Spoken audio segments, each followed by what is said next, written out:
So here are my biggest takeaways from today's FOMC meeting. What's going on, guys? It's Ricky here with TechBet Solutions, and we live streamed the FOMC meeting on my YouTube channel. If you guys missed it, feel free to go check it out. I actually caught a couple of my trades that led to my actual $5,600 gain on TQQQ. All of the trades that I took were caught within that live session. It was a really fun time. I ended up selling early based off of how the market actually ended up performing, but I wanted to share with you my biggest takeaway with what Jerome Powell said. So first things first, what did they do? For those that are unaware, they paused rate hikes, meaning that there was at the point when we live streamed, there was like a 98% probability that the Federal Reserve was going to pause. And that's exactly what they did. Our previous was 5.25%. Our actual and current is 5.25%. So what that means is if they were to have raised interest rates, it would have gone, if they would have raised it a quarter of a basis points, it would have gone from 5.25 to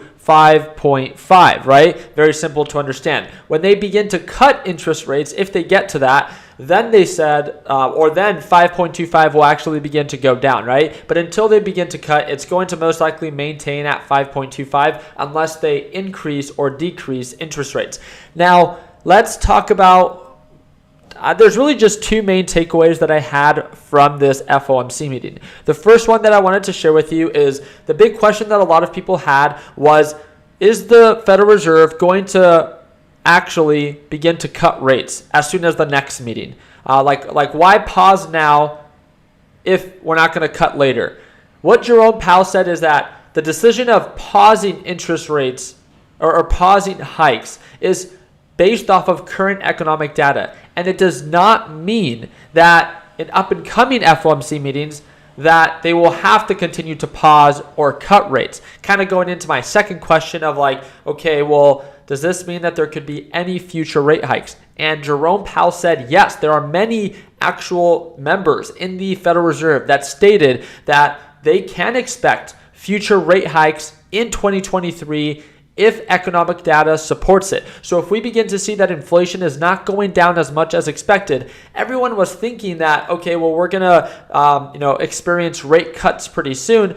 The Federal Reserve is like, no, right? We're taking it month by month. And this is one of the things that I really appreciate about what Jerome Powell said is he kind of explained himself a little bit more of not just saying, yeah, there might be future rate hikes later down the road, but he said, the decision that we made today for today's FOMC meeting was pretty much singular, meaning that it was based off of current economic data and does not mean that we will have to continue to pause in future FOMC meetings or actually have to cut rates, that they could raise interest rates by the end of the year another half a basis point. So that means from the current 5.25 to potentially 5.75. So I think that really skews the market's expectation of the Federal Reserve cutting rates anytime soon.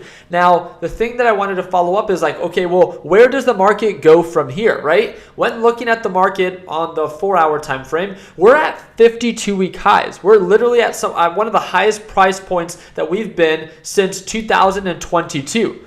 Like this is great. The market has made a full recovery of pretty much everything that it lost in 2022, right? So starting of 2022 was right around this general time. I mean, we're nearly back at a full recovery from what we lost during a very, very bear market.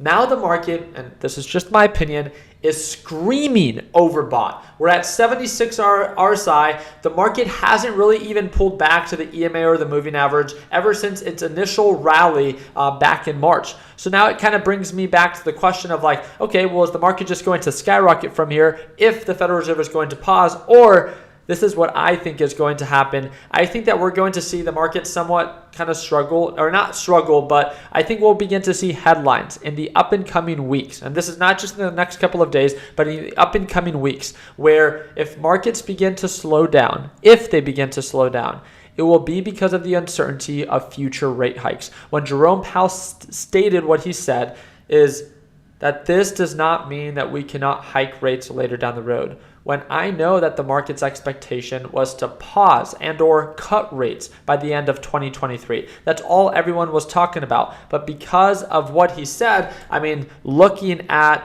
the, which again, this thing changes all the time, the Fed Rate Monitor tool, they are talking about, what's the probability for a future rate hike or a pause. It's saying that as of right now, that there is a 64% probability that we could go from 5.25 to 5.5, which would mean an increase, right?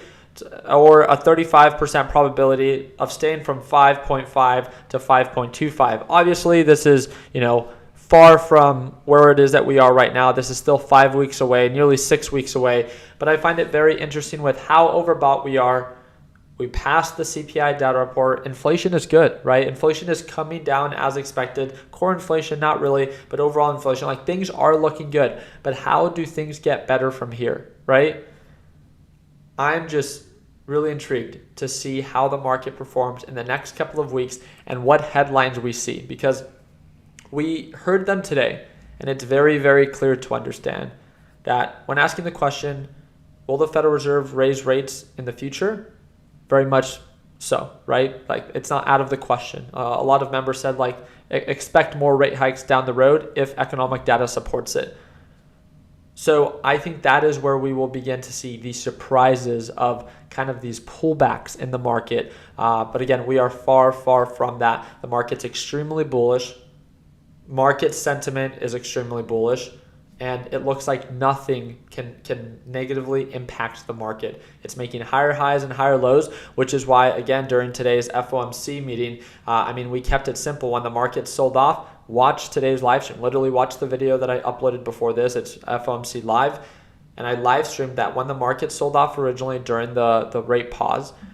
We've seen this time and time again where the market reacts one way for the initial reporting, but then when Jerome Powell speaks 30 minutes after, the market reacts a completely different way. And I bought in very lightly into the dip, and then I started to dollar cost average into it on the way up a little bit more aggressively, and then I locked in profit all at once, walking away with $5,600 on the day. So very grateful for how today played out. Again, it was just one of many live streams that we host for free on this YouTube channel. So again, if you guys haven't done so already, I would love to have you as a part of the team. Make sure you subscribe, make sure you drop a thumbs up. And if you have any questions, feel free to shoot me a direct message via Discord or via Instagram, as I'm always just one direct message away. The last thing that I want to invite you to is, again, I do trade live exclusively to our LPP team. So if you want to watch me trade live as soon as tomorrow, that's going to be the second link in the description down below. You get access to our A to Z video lesson library, our daily live trading sessions, our private group chat, and access to the TechBuds HQ. It's a one-time payment, lifetime access, and yes, you do get to watch me trade live every single day and as soon as tomorrow at market open. Appreciate your time. Like always, let's make sure that we end the year on a green note. Take it easy, team.